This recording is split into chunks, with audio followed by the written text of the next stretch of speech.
আওয়ামী লীগের জন্য আমেরিকার মায়াকান্না শুরু হয়েছে। কেন? বাংলাদেশে প্রায় সবাই জানেন যে আওয়ামী লীগের পতনের পেছনে আমেরিকার হাত ছিল। এটিকে কেউ ডিপ স্টেট পলিসি বলছেন, কেউ এটাকে ডোনাল্ড লু, পিটার হাস এদের কারসাজি বলছেন, কেউ এটাকে মৃদু সেনা অভ্যুত্থান বলছেন, আর অনেকেই সেনাবাহিনী, জনতা, ছাত্র সকলের একটা সম্মিলিত প্রচেষ্টা বলছেন। What ever maybe, Awami League পতনের পর আওয়ামী লীগের প্রায় সব লোক তারা সেই ডোনাল্ড লু, deep state policy, George Saroj এবং তাদের সঙ্গে ছোটন গ্যাং, এই যে জিনিসগুলোর সামনে চলে এসেছে, এটাই এখন আওয়ামী লীগের নেতাকর্মীরা মূল্যায়ন করার চেষ্টা করছেন যে এটি কারা হলো এবং এই ঘটনার সঙ্গে আওয়ামী লীগের অভ্যন্তরে কারা কারা জড়িত, আমলাতন্ত্রে কারা কারা জড়িত, মিলিটারিতে কারা কারা জড়িত, এবং সেভাবে তারা কিন্তু প্রস্তুতি নিচ্ছেন রাজনীতিতে ফেরার জন্য।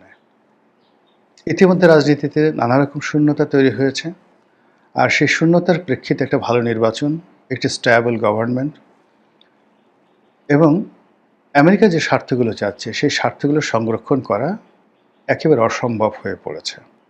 এজন্য আওয়ামী লীগকে ছলে বলে কৌশলে নির্বাচনে আনার জন্যে, রাজনীতির মূল ধারায় আনার জন্য নানা রকম চেষ্টা এবং তদবির তারা চালিয়ে যাচ্ছে গত ৩ মাস ধরে।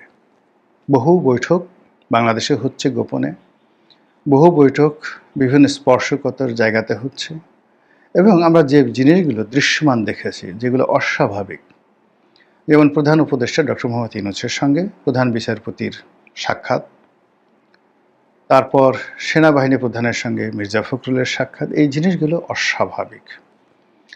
রাষ্ট্রদূতদের সঙ্গে বা বিদেশি কূটনীতিবিদ যারা আছেন তাদের সঙ্গে প্রধান বিচারপতির সাক্ষাৎ, প্রধান নির্বাচন কমিশনের সাক্ষাৎ, বাংলাদেশ থেকে উড়ে গিয়ে মার্কিন রাষ্ট্রদূত ইংল্যান্ডে গিয়ে বা লন্ডনে গিয়ে তারেক রহমান সাহেবের সাক্ষাৎ, আবার ডক্টর মোহাম্মদ ইউনূসের সঙ্গে তারেক রহমান সাহেবের সাক্ষাৎ, এই জিনিসগুলো রাজনীতির অস্বাভাবিক, এবং এই অস্বাভাবিকতা তখনই ঘটে যখন কেউ অস্বাভাবিক কিছু করতে চায়। এই কারণে আমেরিকা চাচ্ছে যে এখানে একটা সন্তোষজনক নিষ্পত্তি হোক।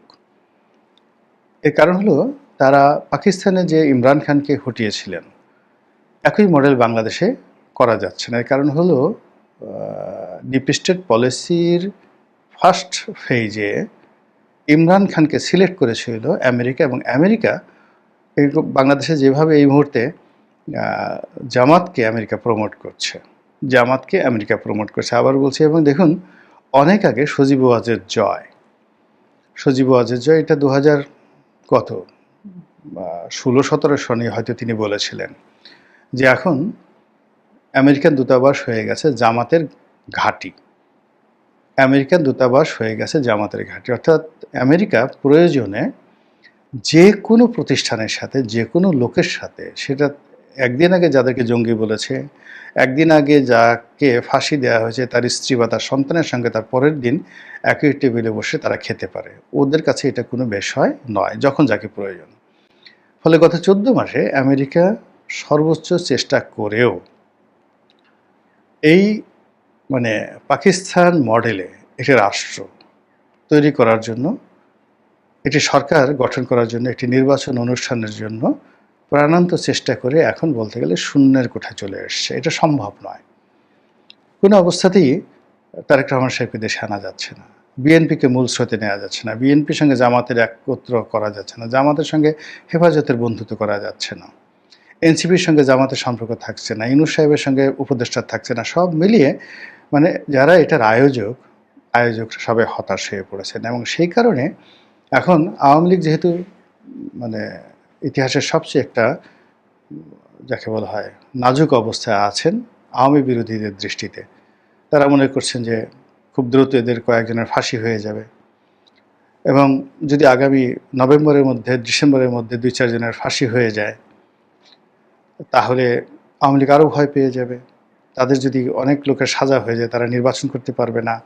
তো এরকম একটা দুর্বল অবস্থায় যখন আওয়ামী লীগকে ভালো একটি প্রস্তাব দেওয়া হবে, তখন আওয়ামী লীগ সেটা গ্রহণ করবে।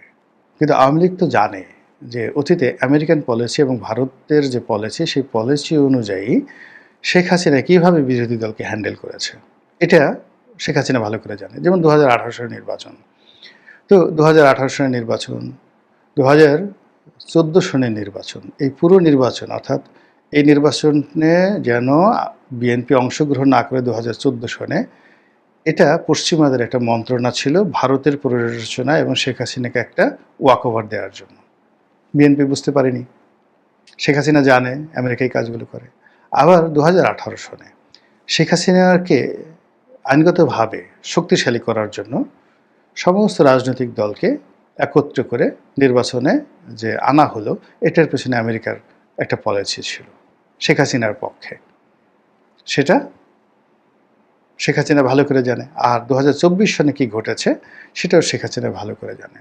তো কাজেই তিনি বা তার দল একটা রাবার স্ট্যাম্প হবে এবং আমেরিকার এজেন্ডা বাস্তবায়ন করার জন্য সংসদে 30 জন, 40 জন, 50 জন এমপি পাঠিয়ে হৈহুল্লোড় করবে।